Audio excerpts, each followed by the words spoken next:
All right, here we go. It's another fine webinar. This is Lance Luke and Martin Pea and whoever else is on our Zoom platform, Gail, Tim, John, and a whole bunch of others. And uh, also those of you who are also on Facebook Live and LinkedIn Live, thank you for joining us. We have an interesting topic today, and it's called the International Residential Code.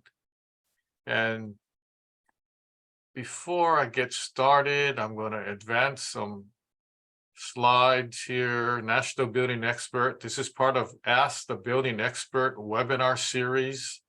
We produce these webinars to help homeowners, condo owners, condo property managers, developers, real estate attorneys, realtors, and basically whoever's interested in what we have to say.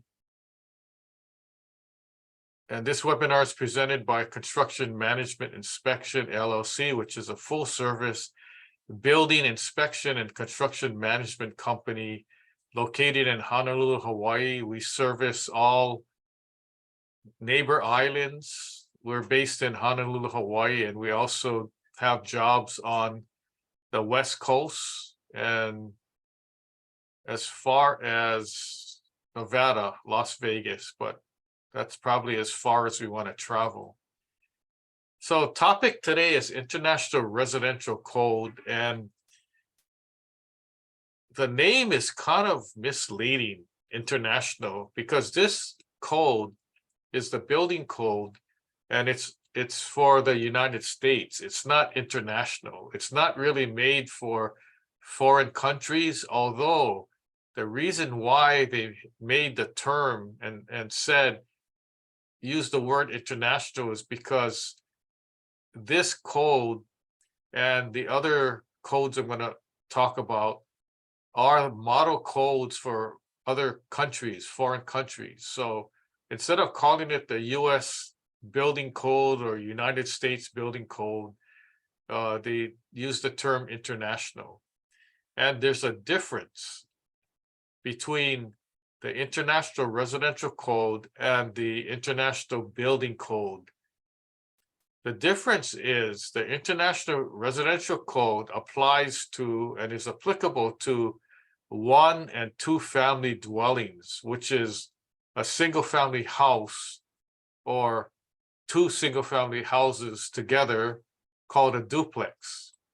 In some cases, it may apply to townhouses, but there could be a combination of 2 different codes that apply to one particular building. But I'll talk more about that in a little while. A little history of the International Residential Code and other building codes. The code basically is published by ICC, which is called the International Code Council. And around 1994, they got together and had a bunch of meetings and were working on the start of the International Building Code and International Residential Code, and then other applicable building codes. So remember, there's not one single building code. There's many building codes. There's International Building Code, International Residential Code, International Plumbing Code. There's a National Electrical Code. Almost every type of component, like International Fire Code, there's a code that applies. Okay, so it started off in 1994, but building code in general in the United States, the first building code started in 1625, and that was probably several years before Martin was born.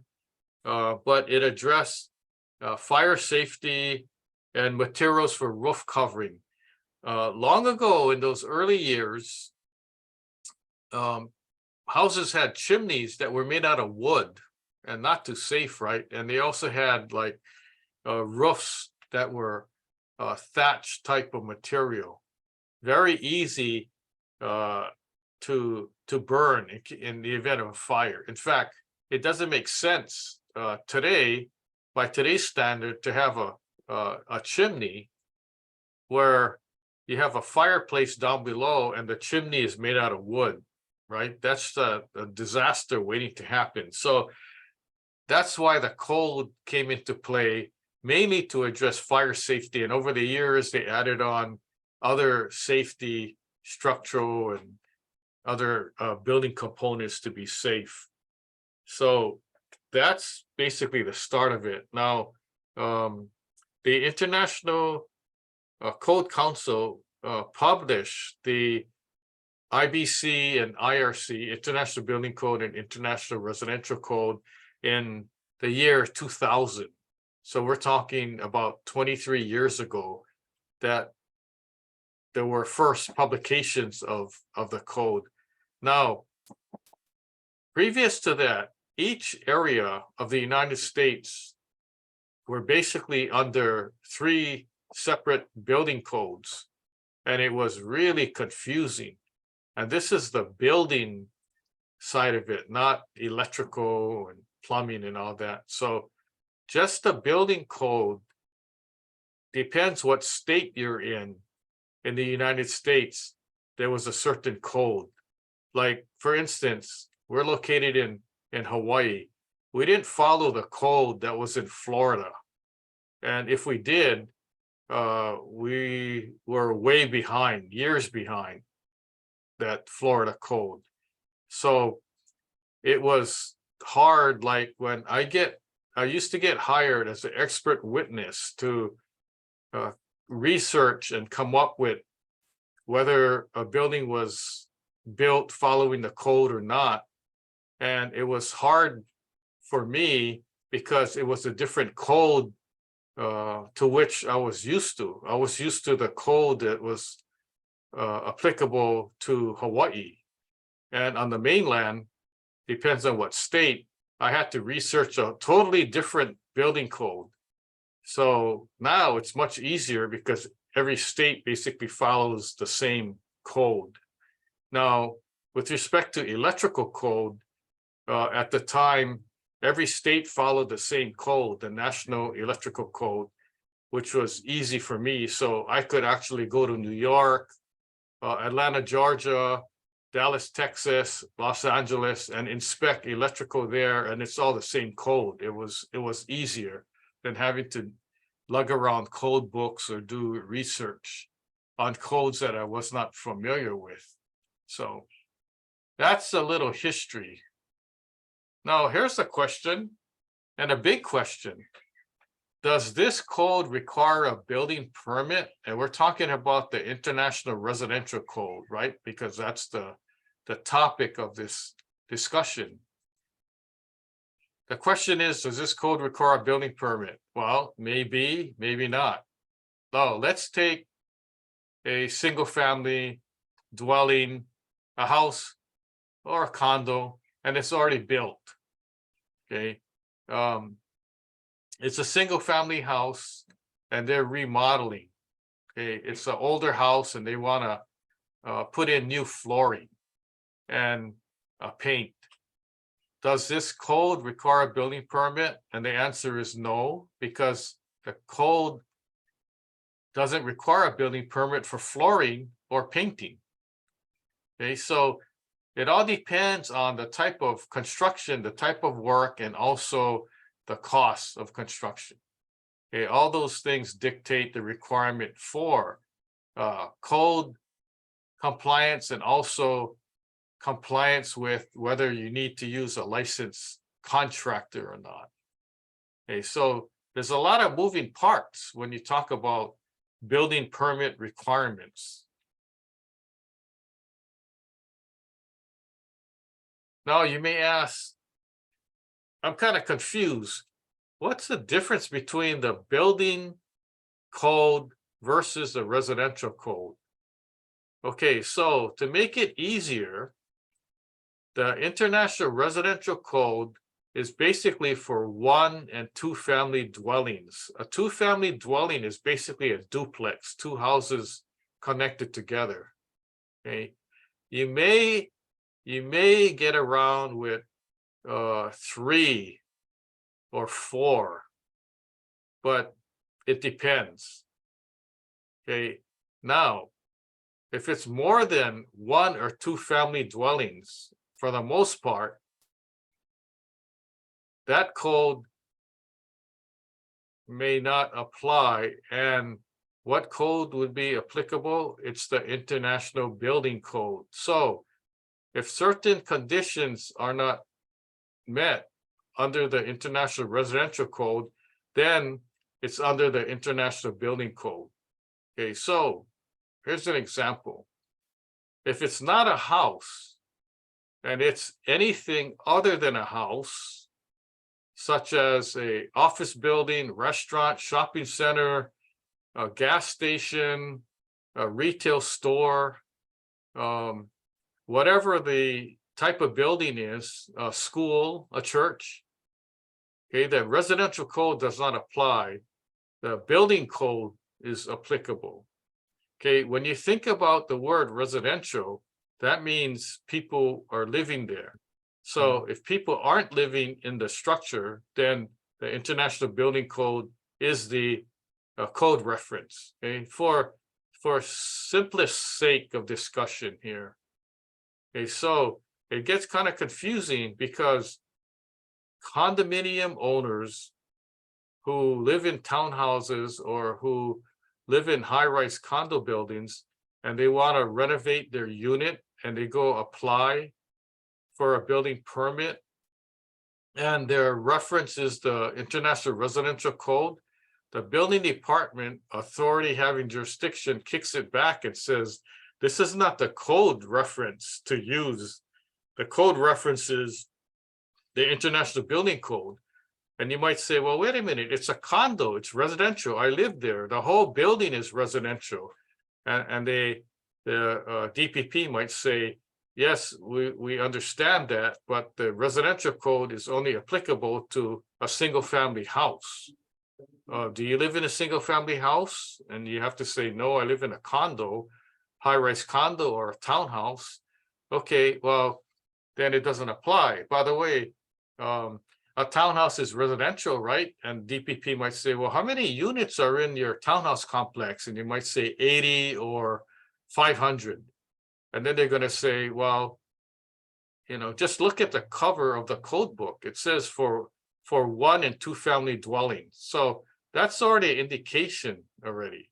Now, there's some situations where both codes apply. So when the architect is designing the plans, he puts a code reference, International Residential Code, International Building Code. So what happens is the building department, when they review plans, they want to see the stated code reference so that they know that whatever building is being designed, whatever the architect used as a code reference is stated as the reference so that they're not confused, right? And right away, if they see building plans and the references International Residential Code and it's a high-rise condo, they can kick it back and say, this is not the right code reference. I suggest you redo your plans and follow the building code, which is the applicable code for high-rise condos or multifamily townhouse buildings.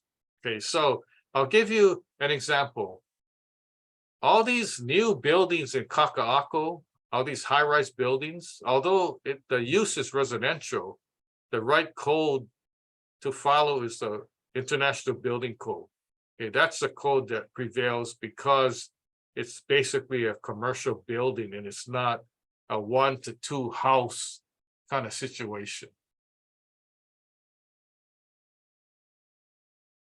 As I mentioned before, there's more than one code to follow, for compliance. Now, once the code is passed, that code becomes law. That's the law of the land. So if you don't follow it, you're guilty. Okay, so there's the whole process, their policy making, the rules, guidelines, regulations, all of them are lumped together. And the final work product is called the building code or the residential code. And the book is pretty thick. Remember in the old days, we had like the yellow pages or the phone book that was pretty thick. The code book is similar to that thick or even thicker. So there's a lot of guidelines to follow. And the code gets changed every 3 years. So if you have a code book and you bought it brand new 3 years ago, and the code just changed, well, it's pretty much outdated, except I would say almost everything in the code book would still apply, except you got to be cognizant of the new changes that were made. Okay, so it's best to kind of keep up with what's going on, especially if you're an architect or engineer or you're a contractor. So which code applies to you, right? It might be still confusing, the IBC or the IRC. We got protection of public health, new technological provisions. We're talking about energy conservation, things like that, prescriptive and engineered solutions, electrical provisions, plumbing, energy conservation, mechanical, fuel gas provisions. Mechanical would be your HVAC, your air conditioning, your booster pumps, fire protection, fire sprinklers, that kind of thing. Basically, these codes are pretty much interchangeable. It depends on what building, what you're building. If it's a single family house or a commercial property, there's different sections of the code that would apply. Okay, so it's probably best to consult with an architect or engineer that does the designing and to advise you accordingly. Now, how does the code affect construction costs? Well, if there's no code at all, you could build for cheap, right?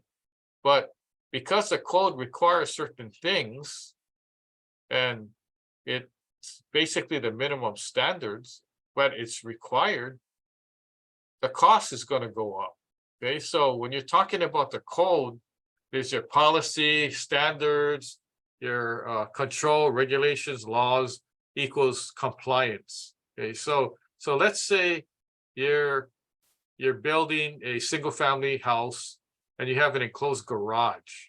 Okay, now if there was no code, the wall between your garage and your house does not have to be fire rated and does not have to be a firewall.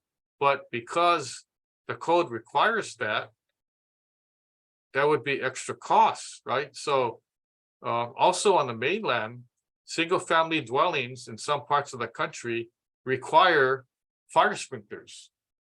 Does that increase the cost? Yes, it does. So you have extra piping and extra water meter, and of course it's going to be increase in cost. So it goes without saying, the more regulations there are, the more costs to comply with those regulations.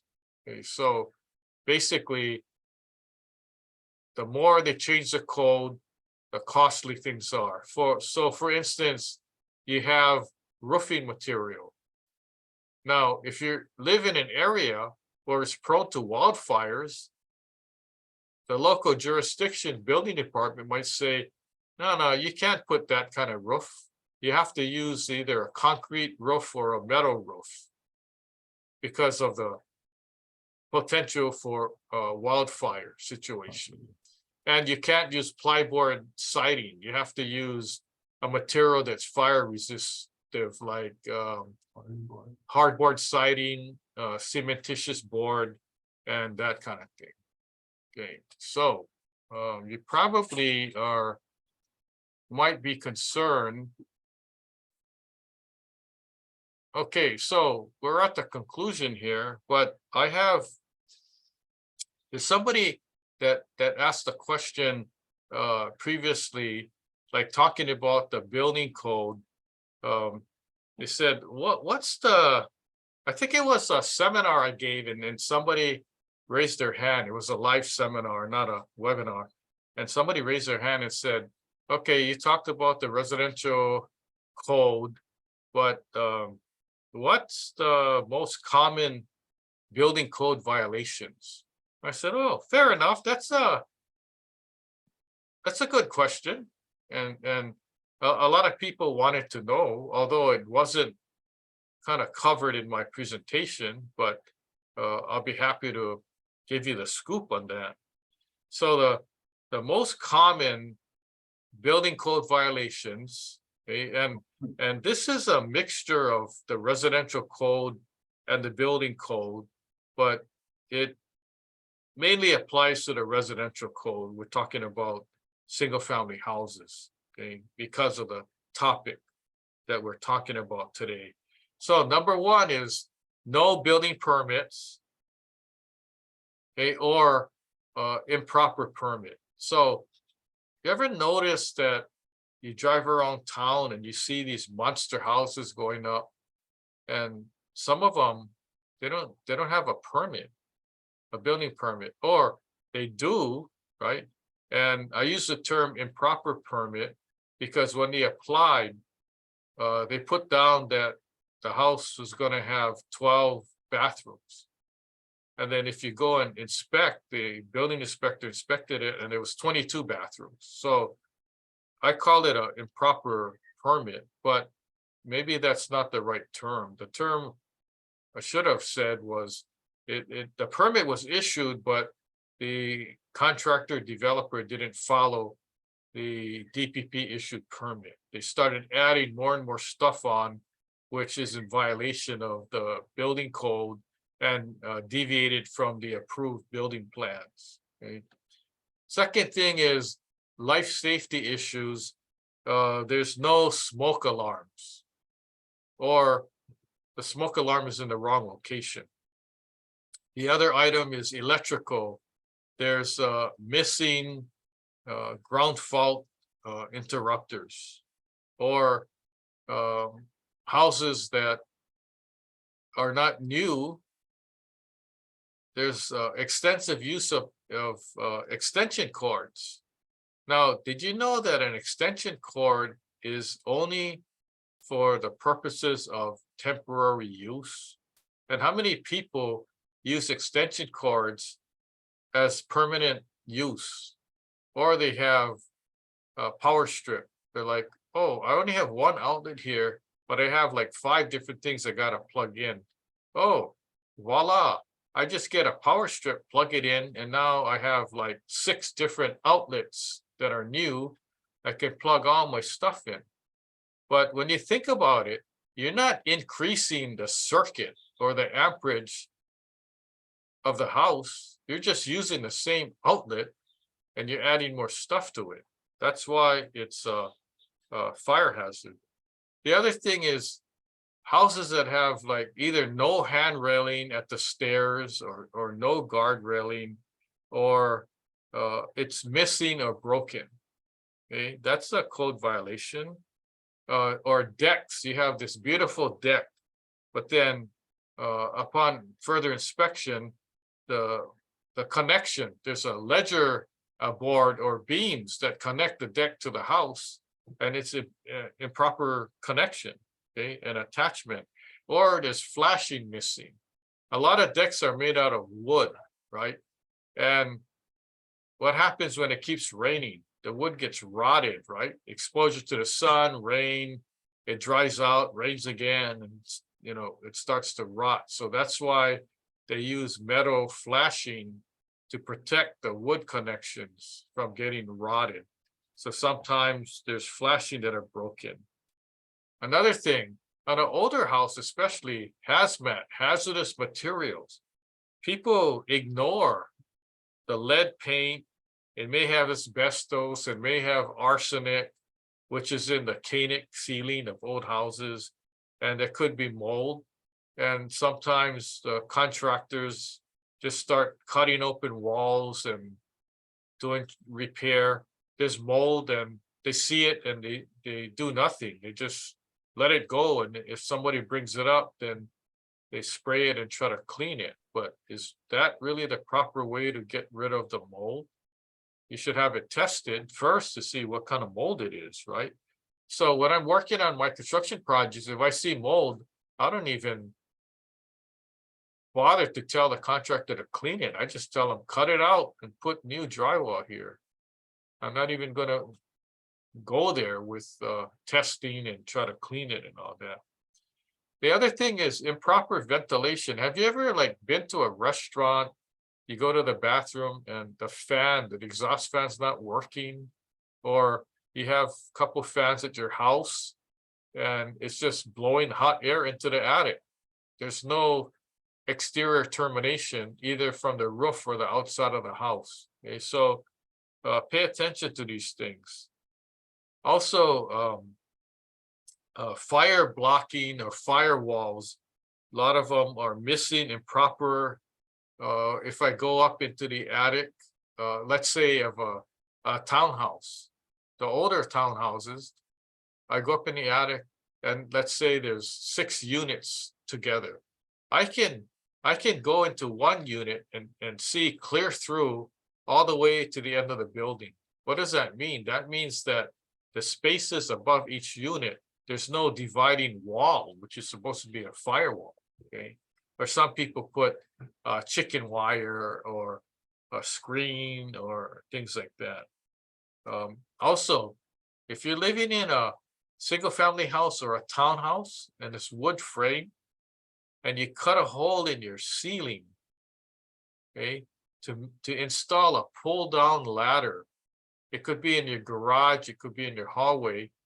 And once you cut the drywall out, now you're compromising the fire rating, especially if you're going up into your garage or you're going up into the attic.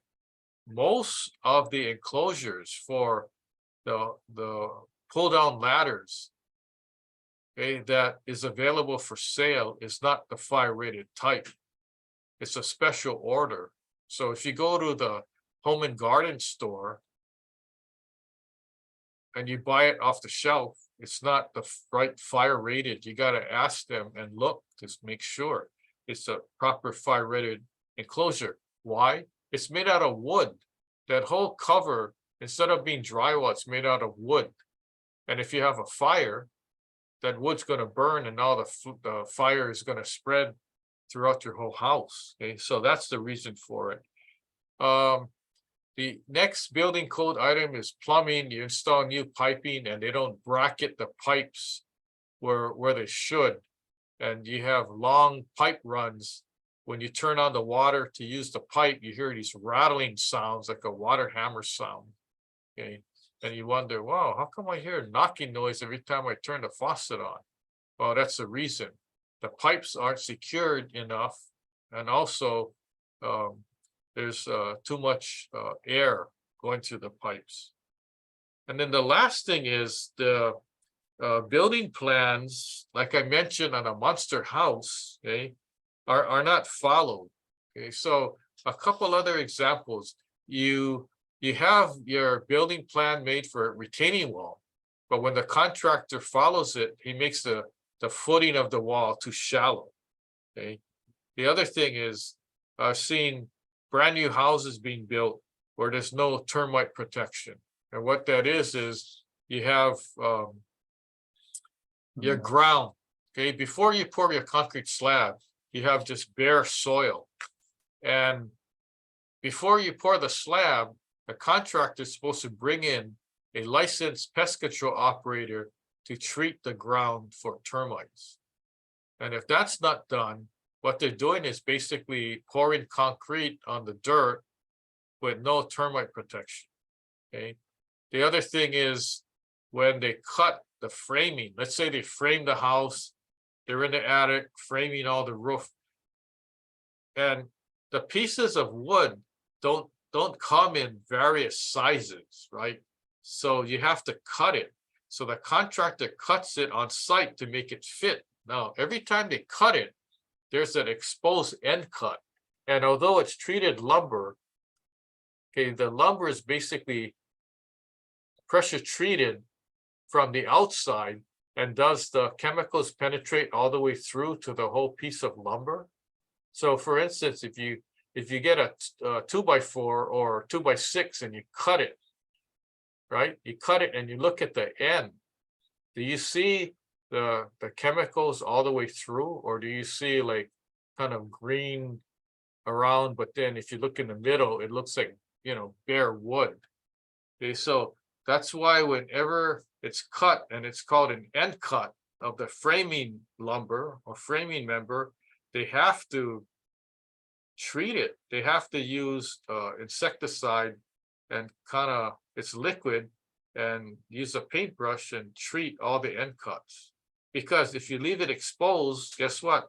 The termite flying around would see that and say, oh, this is an area that I can start eating, because it's not treated.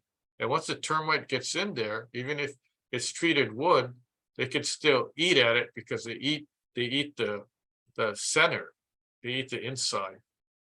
So that's my top building code issues that I see. And let's see what else we have here. Sorry. Now, if you've seen our webinars before, we've given webinars on different building and construction topics, and we've given a whole bunch so far.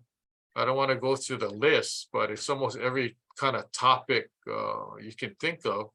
You go to our website and you can watch the webinars on demand, and then maybe get some free handouts also. We've got some books on our website. I'll give you the website name in a minute. And then what's coming up, we have some interesting webinars coming up, like building on a cliffside dwellings. We've got a webinar talking about the rail, another one talking about Red Hill. And then also we have, it's not on the list, but I'm going to be talking about fire safety. And so we'll let you know about that one. And because there's too many fires, and I decided to do a special webinar on fire safety.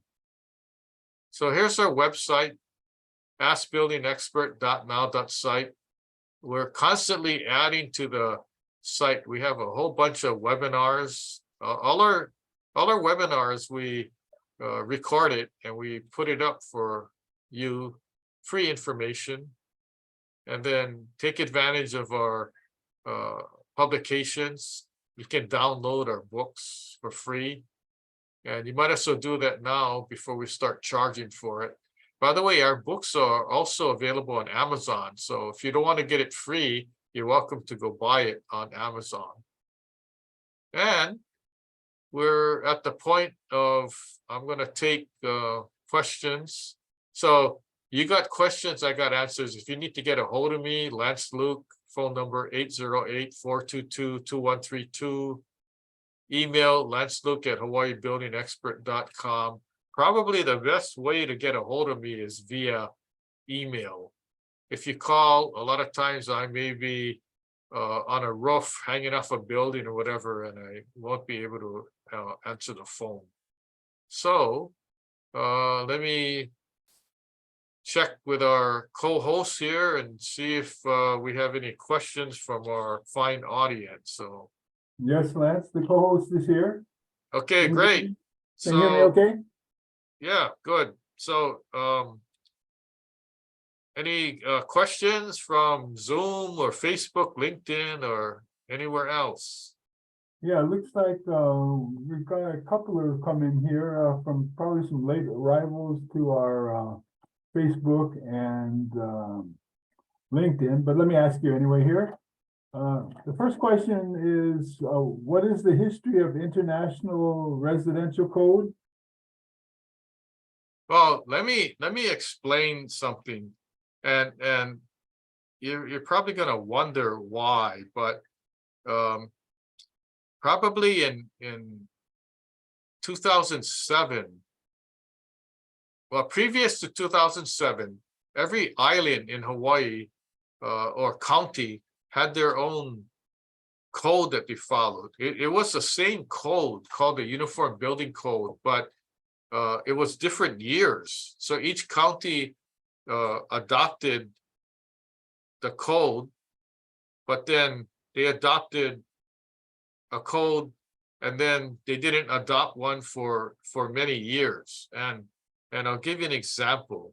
Okay, so in 2007, the code wasn't called the International Residential Code or International Building Code. It was called the Uniform Building Code. Okay, so the Uniform Building Code was used in for different islands, although there was a International Building Code in 2006. Okay, now that was the mainland code. In Hawaii, only the island of Oahu adopted the International Building Code.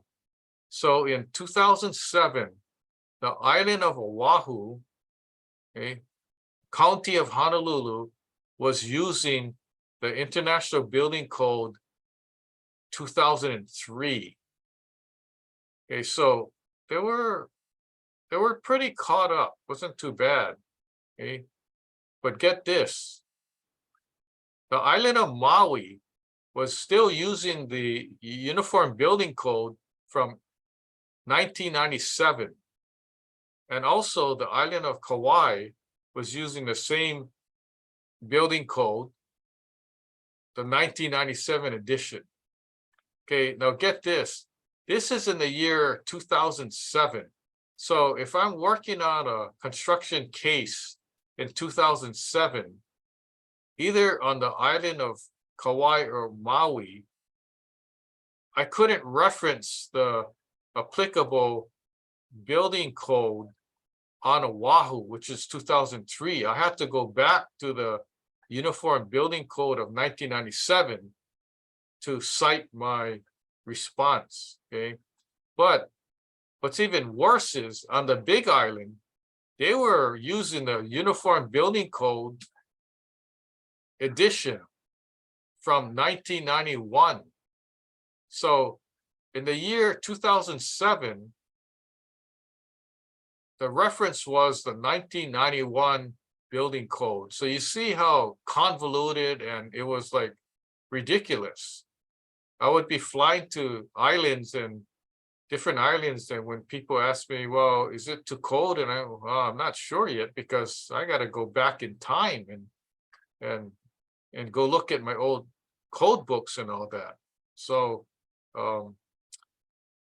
the last time the 4 counties were actually in sync was in 1996. After that, it was a mess. But then everybody got together, and what happened was the counties all were operating on their own codes, and then there was no state building code per se. And then in 2007, the state had the idea where we're gonna make sure everybody follows the same code. So now it became a state code rather than a city and county building code. So there's a state code, a city code is basically the same code. So it's much easier now for code reference, right? Before it was kind of a mess. So anyway, that's the long answer to the short question. Well, that's a good answer to an old problem. So that's a great. It really seems like it was confusing in your days when you were visiting the islands. Yeah. Okay. Let's see. The next question that's come in is, what is the difference between the building code and the residential code? I think another latecomer here. Oh, well, that's fine. The residential code is basically for 1 and 2 family dwellings or single-family houses, and the building code is for commercial construction, and commercial includes high-rise condos, apartment buildings, and all that. So although the use is residential, on those high-rise buildings and townhouses, they follow the International Building Code. So it's best to know and understand that so that you know the difference.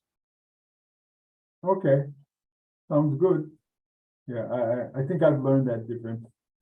Thanks for sharing that. Sure. The next question is, how does the International Residential Code impact construction costs? I think we Well, covered that too. the bottom line is that if there was no code and anything goes, then, you know, people could build their house out of anything, right?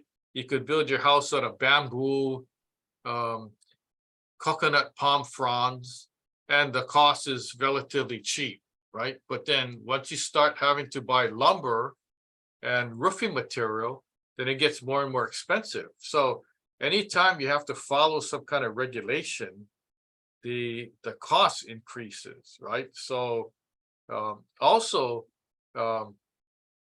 keep in mind that the building code, the residential code, applies not only to new construction, but existing construction or renovation. So if you already live in a house, if you have a house and doing repair work, okay, you have to follow the current code that's applicable today. If your house is built in 1960 and you're doing renovation today, you don't follow the 1960 building code. You have to follow the current code today. Okay, so that's the difference. There's no grandfathering in on new construction or repairs. It's pretty clean as far as what the code requirements are. Now, there's certain grandfathering in. So let's say you live in an apartment building or a condo building, and it's 3 stories, not many units, and you have railing. That's not to code. Okay, when you're doing repairs, you don't have to remove your railing and put new railing to conform to today's code. You can repair it as is, right? And that's a grandfathered condition. But it gets tricky with electrical plumbing work. So it's best to consult with an expert that knows what the codes are and the requirements of DPP, so that you don't end up repairing something and later on the inspector looks at it and it says, this is not acceptable. You got to follow today's code, not the code in 1960 when the building was built. So that's a big difference. That's pretty much a good heads up there. Oh, those are good tips. Thanks, Lance. We have one more question here so far. I don't see any others that have come in. And this looks like it's from Outer Island listener or visitor. And the question is, which code applies to my specific construction project to rebuild my commercial building in Lahaina? Okay, so let's say the building, commercial building, maybe on Front Street, let's say, and it got damaged from the fire or the whole building burnt down. Now, in answer to the question, the code is the International Building Code. It's not the residential code because it's a commercial building. Although maybe in the past, it may have been used as a house, but the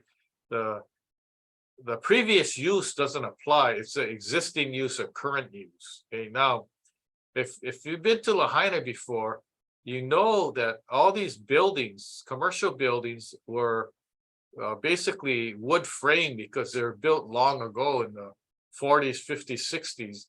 Wood frame building, and the zoning code for commercial buildings allow commercial buildings to be built right on the property line. There's no setback. So can you imagine no setbacks. All these wood frame buildings, all built right next to each other. So if one building caught on fire, guarantee now the whole row of buildings are on fire because there's no setback. The buildings were like right next to each other. You couldn't even, there's no space to even paint the side of the building in some situations. Okay, now, so the problem's going to be that you cannot build with the same material anymore. You cannot build wood frame for commercial. You're going to have to conform with the current building code, and it's a lot stricter. They're going to require different kind of materials that are fire resistant, different type of roofing material, and all those factors. Now, the other thing is, I'm not sure how the wildfire regulations are going to come into play, but I know in some parts of the mainland in California, you cannot build whatever materials you want. The building code is strict. So if you're in a wildfire prone zone, the building code requires you to use fiber cement boards for your siding, or stucco, or build your whole house out of concrete or CMU block tile, or you have stucco walls, and your roof cannot be material where if it catches on fire, your whole house is going to burn down. So probably a metal roof standing seam or concrete tiles or some kind of roofing material like that. So it gets stricter. And then it's even strict for window panes. You can't have single pane glass. There's a whole list of things. I'm developing a website now for rebuilding Lahaina that would have all that information. So, and probably in a month or two, I'll have it ready, available for homeowners to use. And then I also can give free consultation to anyone rebuilding in Lahaina, mainly for the 2,000 single-family homes that got burned. Questions regarding working with an architect or engineer, working with a contractor, what the building codes are, and all that kind of thing. So my office offered free consultation to Lahaina residents. So we think that's a good thing to give back to the community. Same reason why we're doing these webinars, to share our information with the community, regardless of whether you're in Hawaii on the mainland or from a foreign country. A lot of code requirements are the same, basically the same. And we're just here to share information and to help. And that's why our webinars, we're not trying to sell you anything. We're mainly here to give good, solid information based on our years of experience and what we know. So, Martin, any other questions or comments?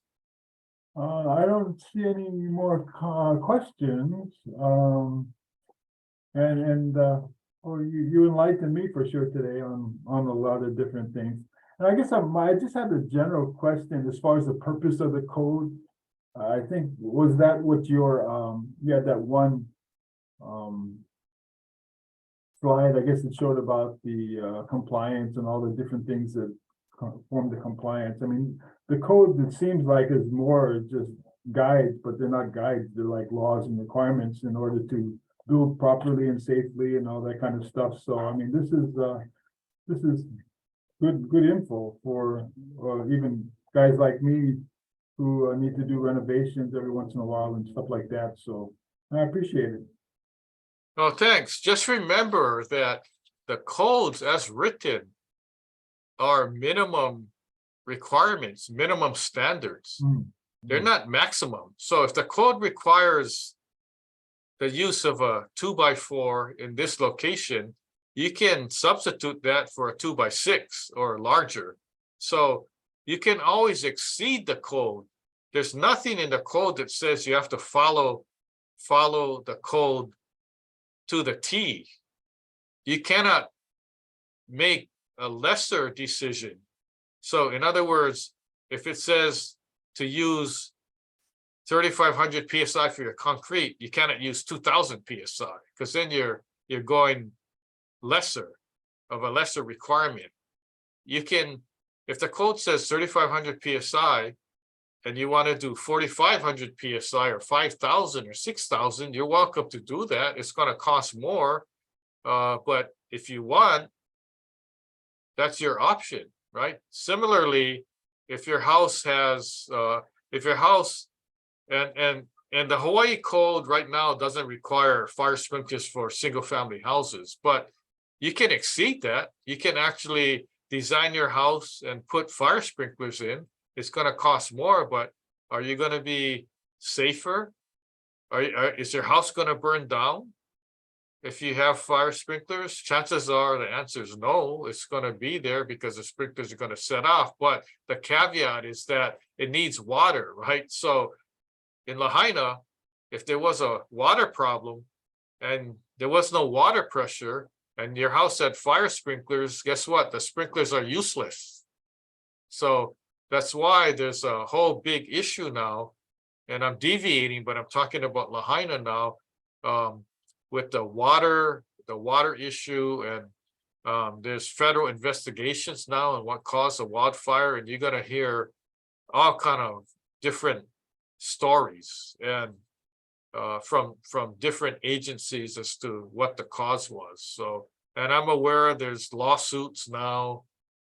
It's not gonna, the answer is not gonna come soon. It's gonna take a while. Just as if you're interested in rebuilding, it's not gonna happen soon. But what happened is I